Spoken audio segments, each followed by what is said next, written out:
Hello, there's Jack here at Bake with Jack. I've just got back from a short break, so I'm catching up on the Bake Off. Episode 8 I watched yesterday, Tudor week, which was excellent. Round number 1 was those little pies, which were a true triumph. And you know what? It's inspired me to make a pie making course, because I've been teaching bread making for a long time.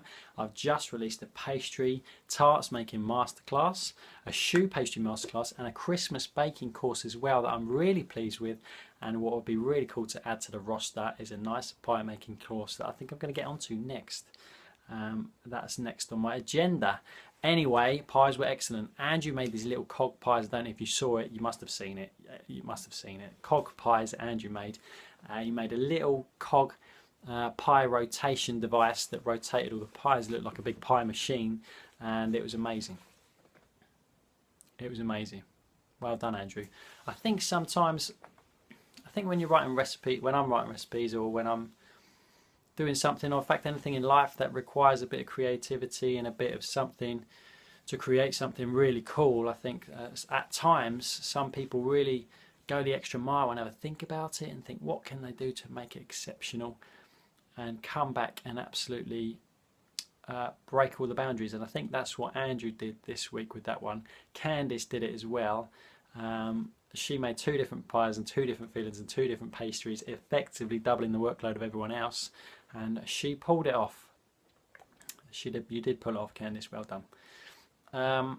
Another thing I want to mention is Selasi, who I've called Selasi for the whole of this video series. Awkward, sorry Selasi. I said in the first episode he's a little bit chilled out, and I still feel that way.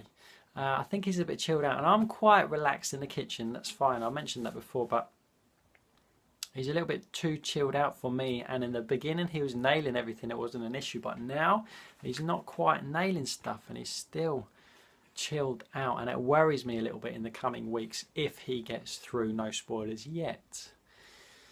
Round number 2 was Jumbles. I'm not sure Mary liked Paul's Jumbles. I'm not sure she liked it.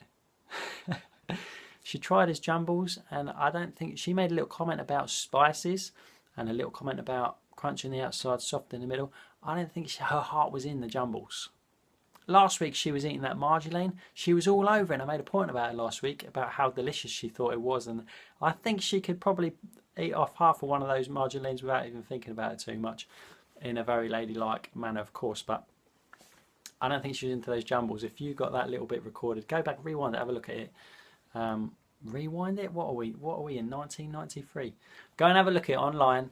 Have a look at that little clip, and if you get that little clip and you can snip that out somehow, send it to me. I want to see it, because I don't think she liked it very much. It was pretty funny.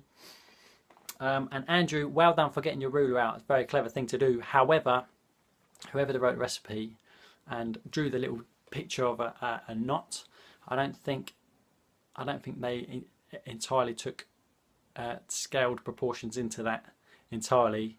I think you said it was 22 times long and then it was wide or something like that. Hilarious! Nice one, Andrew. Well done for effort, and in the end you nailed it anyway. They look great, so well done.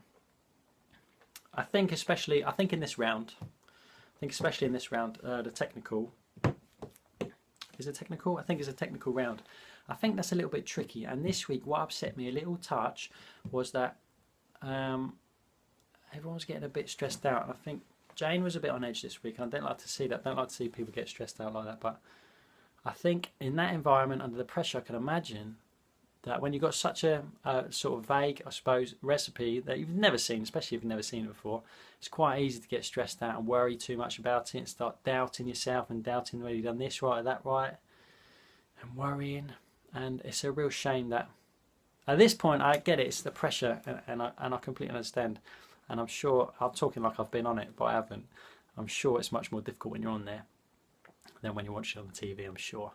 But please don't stress out, Jane. It upsets me a little touch. I don't like to see that, purely from a selfish point of view. Don't stress out. Anyway, number 3 was marchpane / marzipan. Marchpane is old school marzipan, by the way. I didn't know that. I had no idea. Marchpane, marzipan. Really enjoyed watching the creations. Selasi's one was really, really cool. Candice made a peacock that's blew everyone out of the water with about 1,000 elements. Well done. And I've got down here Dodgy Jouster. I don't think I need to arrange the Dodgy Jouster because I think poor Hollywood knocked that one on the head nice and early. I don't need to mention that. Benjamina's was a really cool idea with that hedge and everything. It was really, really cool. But here come your spoilers. Benjamina's gone. It's a real shame. And at this point, I think it is about Dodgy Week, having a dodgy week and being out. Which is a shame because Benjamina hasn't quite been in the spotlight the whole way, but what we have seen has been really, really good. I've really enjoyed watching Benjamina. I really enjoyed watching you, Benjamina, if you're watching. I've really enjoyed it. It's a shame that you've gone, but I'm sure we haven't seen the last of you anyway. I look forward to seeing what happens next. And Starbaker was Candice. Second time for Candice. Well done. You're the only one that's done it 2 times, I think. One for the gingerbread pub, which was excellent, and one for this one because you pulled out all the stops. Well done, Candice. It certainly did pay off. Next week is patisserie week, and I'm looking forward to that so much. I'm going to watch it on time this time. Get involved with Great British Bake Off chat on here on YouTube. Get involved, and if you're on Twitter, come and find me on Twitter, Bake with Jack. I love Twitter, connecting with everyone, having a quick chat with everyone on there. Come and find me and have a chat with me. I look forward to seeing you and speaking with you soon, and I will see you next week for episode number 9. I think it's episode 9 next week. 4 people remaining. I look forward to seeing you then.